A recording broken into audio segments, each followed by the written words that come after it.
Welcome back to my channel kids and get life. और आज की वीडियो में मैं आपको बताने जा रही हूँ पोस्टमार्टम प्रॉब्लम्स के बारे में, जो कि आफ्टर डिलीवरी जो भी प्रॉब्लम्स होती हैं उन सब के बारे में इस वीडियो में आज आपके साथ शेयर करने जा रही हूँ। Totally based on my experience, जो मैंने फेस किया वही सब आपके साथ भी शेयर करने जा रही हूँ। बेसिकली जो भी प्रॉब्लम्स होती हैं वही सब नॉर्मली जनरली जो सब सफ़र करते हैं और करा होगा जिन्होंने भी, उन सब के बारे में ही इस वीडियो में आज बात करेंगे। तो ये जो है आपको पता ही होगा, मेरी खुद की बेटी है 11 मंथ्स की। तो वही जो चीज़ें मैंने भी सफ़र करी और आगे मतलब हो सकता है अभी आप प्रेग्नेंट हो या फिर आपकी डिलीवरी हो चुकी हो, तो ये सब चीज़ें जो होती है ना नॉर्मली सबके साथ ही होती है। तो वही सब बातें जो हैं आज इस वीडियो में मैं आपके साथ शेयर करूँगी, कैसे कैसे मेरे साथ जो प्रॉब्लम्स हुई, कैसे मैंने उन सबको टैकल किया, क्या किया, कैसे किया, वही सब चीज़ें आज इस वीडियो में मैं आपके साथ शेयर करने जा रही हूँ। तो वीडियो को एंड तक ज़रूर देखिएगा और लाइक को सब्सक्राइब ज़रूर कीजिएगा। तो चलिए करते हैं वीडियो शुरू। तो पहली जो प्रॉब्लम जिसके बारे में हम बात करेंगे वो है स्किन प्रॉब्लम। बहुत ज़्यादा कॉमन है स्किन प्रॉब्लम आफ्टर डिलीवरी, क्योंकि ऑब्वियसली आपको पता ही होगा कि हार्मोनल चेंजेस बहुत ज़्यादा होते हैं और आफ्टर डिलीवरी भी वो चेंजेस रहते हैं, क्योंकि हम बेबी को ब्रेस्ट फीड कराते हैं और काफ़ी टाइम तक जो होता है ना बॉडी को बहुत टाइम चाहिए होता है नॉर्मल होने के लिए। तो इसीलिए जो बहुत सारी छोटी छोटी प्रॉब्लम्स होती हैं ना स्किन से रिलेटेड वो होती रहती है, कुछ होती हैं, कुछ ठीक हो जाती हैं, फिर दूसरी हो जाती हैं, तो ये सब चलती रहती हैं। तो मोस्टली जो स्किन प्रॉब्लम होती है ना वो होती हैं डार्क सर्कल्स हो गए, मेलिस्मा हो गया। मेलिस्मा यानी कि कहीं कहीं पे डार्क पैचेस हो जाते हैं आपकी स्किन पे, एक्ने प्रॉब्लम हो जाती हैं, पिंपल हो जाती हैं, ड्राई हो जाती है स्किन। तो ये कुछ एक प्रॉब्लम्स होती हैं स्किन से रिलेटेड जो मोस्टली बहुत सारी लेडीज़ जो है फेस करती हैं आफ्टर डिलीवरी। और यहाँ बात करते हैं मेरी, तो मेरे साथ जो हुआ था वो ये हुआ था कि जो कि ऑब्वियसली अभी भी चल रहा है, मेरी ना स्किन पे डार्क पैचेस हो गए थे कहीं कहीं पे। और एक चीज़ हुई थी, मेरे साथ में थोड़े पिंपल्स जो हो गए थे वो भी शुरू हो गए थे मेरे कहीं कहीं पे। तो ये कुछ एक चीज़ें थी और एक डार्क सर्कल्स जो कि मुझे लगता है अभी भी काफ़ी हद तक हैं। तो मैंने किस तरह से इस चीज़ को टैकल किया। इसमें क्या होता है ना कि आफ्टर डिलीवरी आपके पास बिल्कुल भी टाइम नहीं होता अपने लिए, क्योंकि आपकी जो लाइफ होती है ना वो पूरी तरह से रिवॉल्व होती है आपके बेबी के अराउंड। आप अपने लिए बिल्कुल भी टाइम नहीं निकाल पाते हैं और ना आप स्लीपलेस नाइट हो जाती हैं, ना आपके पास सोने का टाइम, ना खाने का टाइम। तो इस वजह से क्या होता है ना बॉडी बिल्कुल ही आप थक जाती है, जिसकी वजह से वो सब चीज़ें जो होती हैं ना आपके फेस पे नज़र आने लग जाती हैं। तो सबसे पहले अगर आप इन सब चीज़ों से अभी सफ़र कर रहे हैं ना, तो द बेस्ट थिंग इज़ अपनी बैलेंस डाइट जो है उसको थोड़ा सा प्रॉपर करने की ज़रूरत होती है। And second thing, drinks lot of water, पानी बहुत ज़्यादा पिए। और सेकंड थिंग, कोशिश कीजिए कि आप कम से कम 8 घंटे की नींद पूरी लें, जिससे कि आपकी बॉडी थोड़ी सी रिलैक्स हो। एंड अपने खाने में जो है आप अच्छा विटामिन्स और प्रोटीन्स लें, जिससे कि क्या होगा ना आपकी, अगर आप हेल्दी खाएंगे तो वो आपकी स्किन पे दिखेगा। एंड छोटे मोटे जो DIY ट्रिक्स हैं, जैसे कि ऑब्वियसली सबको पता होता है कि बहुत ज़्यादा बड़ी बड़ी चीज़ें करने का टाइम नहीं होता है बेबी के साथ, खासकर जब बेबी बहुत छोटा होता है। तो आप छोटी मोटी चीज़ें यूज़ कर सकते हैं जो कि मैंने भी यूज़ करी। जैसे आप एलोवेरा को आप यूज़ कर सकते हैं, अपनी फेस पे लगा सकते हैं, आपकी स्किन बहुत ही फ्रेश फील करेगी और काफ़ी इफ़ेक्टिव भी होगा। आइस क्यूब डायरेक्टली अगर आप फेस पे लगाएंगे ना तो उससे काफ़ी इफ़ेक्ट होता है फेस पे।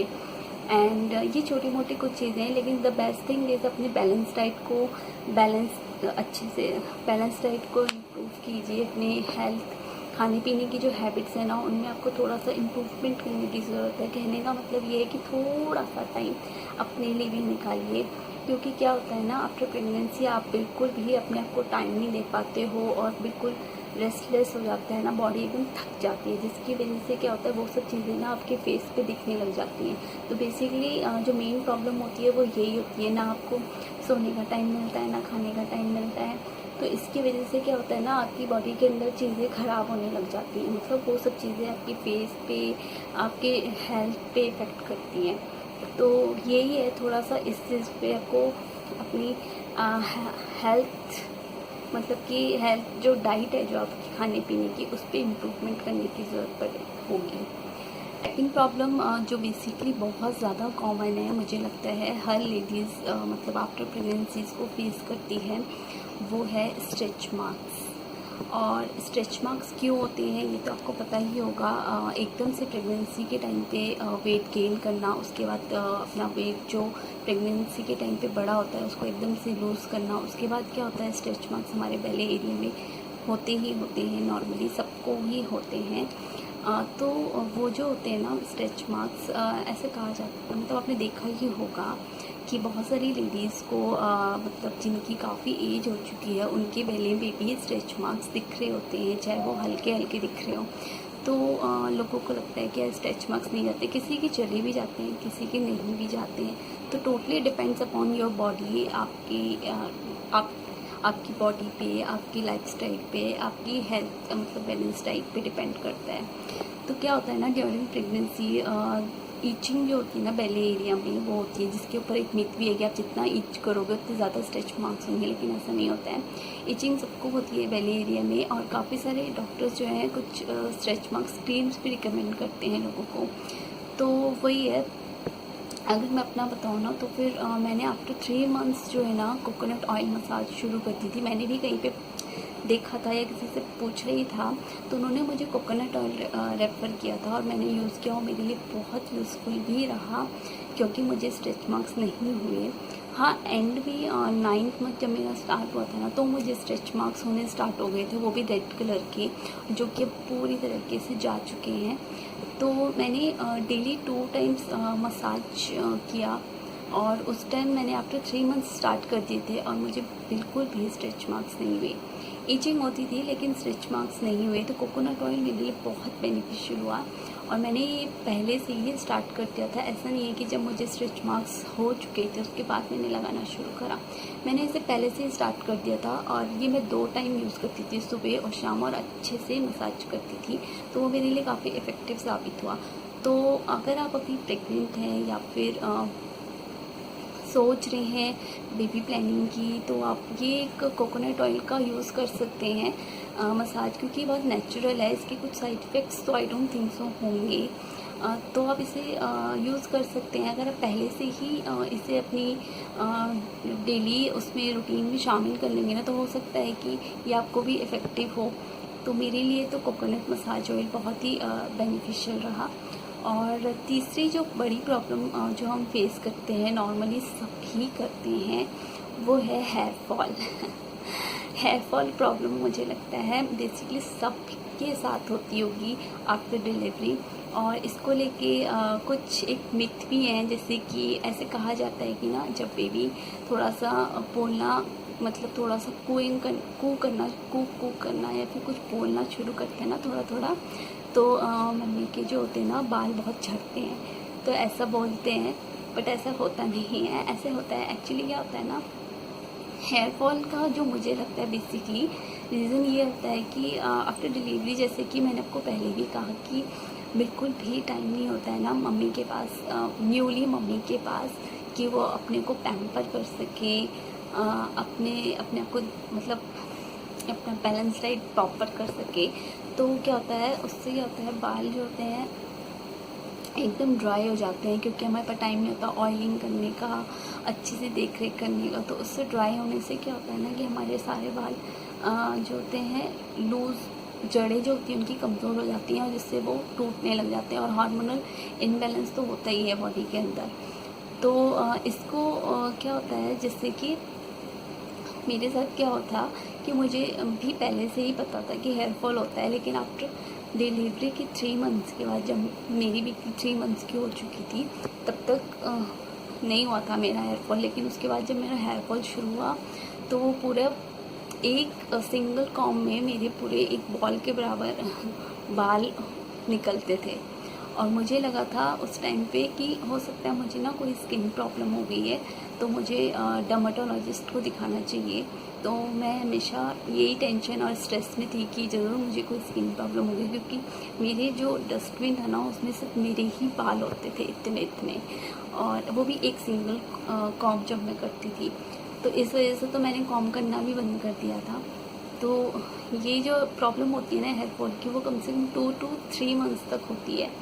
तो ऐसा नहीं है, इसके बाद ना 3 मंथ्स के बाद ये अपने आप ही ठीक हो जाती है, मतलब नॉर्मल हो जाते हैं और बाल झड़ने बंद हो जाते हैं। लेकिन इसके लिए कुछ एक जो मैंने ट्रिक्स यूज़ करे, जब मेरा हेयर फॉल स्टार्ट हुआ ना उसके बाद से मैंने इन पे थोड़ा सा ध्यान देना शुरू करा।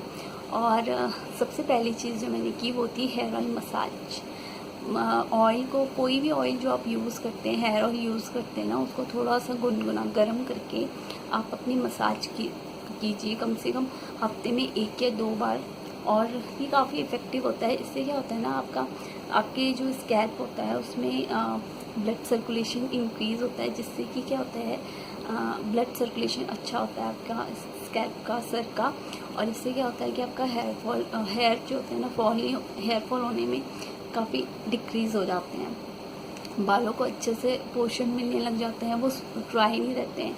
तो इससे क्या होता है कि अब उनकी जड़ें जो होती हैं वो थोड़ी सी स्ट्रॉन्ग होनी शुरू हो जाती हैं। एंड सेकेंड थिंग, आप ये कर सकते हैं, ऑब्वियसली अपनी डाइट अच्छी कीजिए, क्योंकि वही होता है सबसे पहले कि डाइट अच्छी होगी तो वो आपकी हेल्थ में दिखेगा ही दिखेगा।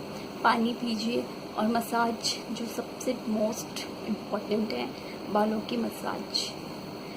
एंड फोर्थ थिंग, जो मुझे लगता है जो प्रॉब्लम जिसके बारे में मैं बात करने जा रही हूँ वो होती है फोर्थ प्रॉब्लम जिसके बारे में मैं बात करने जा रही हूँ वो है पोस्टमार्टम डिप्रेशन। मुझे लगता है इसके बारे में आपने सुना होगा, हो सकता है किसी ने ना भी सुना हो। तो ये जो होता है ये बेसिकली सभी को होता है, लेकिन किसी को पता ही नहीं होता है कि वो इस चीज़ से गुजर रहा है। और ये बेसिकली सबके साथ होता है, किसी के साथ थोड़ा, किसी के साथ कम। तो ये जो डिप्रेशन होता है वो क्यों होता है, क्योंकि क्या होता है ना, आफ्टर प्रेगनेंसी एकदम से लाइफ जो होती है चेंज हो जाती है। तो उसमें क्या होता है, बहुत सारी चीज़ें जो होती हैं ना दिमाग में होती हैं, जैसे कि बॉडी का एकदम से चेंज होना, हार्मोनल चेंजेस की वजह से ना हमारी मेंटल हेल्थ पे भी इसका असर पड़ता है। जैसे कि हमें अकेलापन फील होता है, हमें लगता है कि कुछ मतलब चिड़चिड़ापन हो जाता है, मूड स्विंग्स बहुत हो जाते हैं। ये हमारे हार्मोनल इम्बैलेंस की वजह से होता है, जिससे कि पोस्टमार्टम डिप्रेशन जो होता है ना वो इसे ही कहा जाता है। जिसमें क्या होता है, जो मम्मी होती है वो धीरे धीरे डिप्रेस होने लग जाती है, सैड हो जाती है, मूड स्विंग्स होते हैं। तो खुद किसी में बहुत ज़्यादा होता है, किसी में बहुत कम होते हैं, और किसी को पता भी नहीं होता कि वो इस सबसे गुजरता है। लेकिन ये सब चीज़ें धीरे धीरे ठीक हो जाती हैं। जैसे कि आप अपनी फैमिली के साथ होते हो, वो आपको सपोर्ट करती हैं, आपके हस्बैंड सपोर्ट करते हैं, आपके घर में जो इन लॉज होते हैं तो वो आपको सपोर्ट करते हैं। इसमें सबसे बड़ी चीज़ होती है आप अपनी फैमिली के साथ टाइम स्पेंड करते हो ना, तो धीरे धीरे चीज़ें जो होती हैं वो ठीक होती चली जाती हैं। ये सबके साथ होता है। और फाइनली होता है ये कि प्रेगनेंसी अपने आप में बहुत ही खूबसूरत होती है। मतलब 9 मंथ कैसे गुजर जाते हैं ना आपको पता ही नहीं चलता, और उसके बाद जब बेबी आ जाता है तो फिर और भी खूबसूरत हो जाती है। तो फिर ये सब छोटी मोटी चीज़ें जो होती हैं ना वो सब चलती रहती हैं। तो इन सब चीज़ों को टैकल करते हुए लाइफ की जो खूबसूरती है उससे जिए, और नेगेटिविटी को ना दूर रखें अपनी लाइफ से।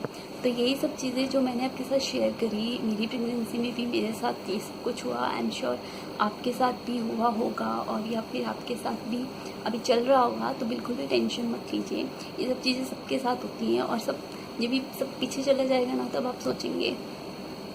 अभी जो आपके सामने है ना आप उसे एंजॉय कीजिए, और ये सब चीज़ें छोटी मोटी से लगी रहती हैं। और पॉजिटिविटी को देखिए लाइफ में, और अपने खुश रहिए और सब चीज़ें ठीक हो जाती हैं। बस यही कहना चाहूँगी। और प्लीज़ वीडियो को लाइक और सब्सक्राइब ज़रूर कीजिएगा। और तो मिलते हैं नेक्स्ट वीडियो में, तब तक के लिए बाय।